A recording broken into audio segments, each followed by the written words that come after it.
And in the face of all of that surrounding calamity and chaos, sometimes we can say exactly like Jehoshaphat did, now I can admit I'm powerless. I do not know what to do, but here's what we can say. Even when we are powerless and even when we are planless, we can say, I don't know what to do, but this I do know. My eyes are going to be fixed on you. Fixing your eyes on Jesus when you're surrounded is what I believe is one of the benefits.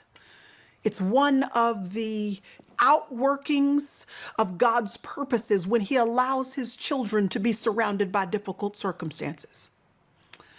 I always hesitate to say when God has caused something.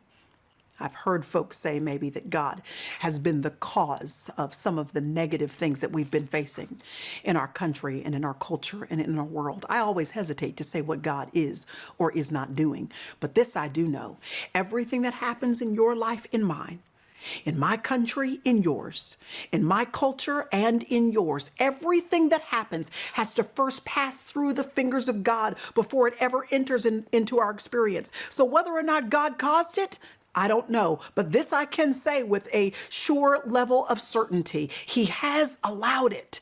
And if he's allowed it, that means it's going to be for your good and it's going to be for his glory. That means there's something that is supposed to be birthed out of it if we'll just pay attention and keep our eyes fixed on Jesus. Not only will us keeping our eyes on him, like Karis keeping her eyes on her grandfather, was able to give her a sense of steadiness and security and stability, even though trouble was still in her sphere of influence. Not only will it keep you stable, but it will allow you to see that there is a good God who is still seated on the throne, who has not been displaced from his position of omniscience and omnipresence and sovereignty and complete control. He is not surprised by the things that have surprised us.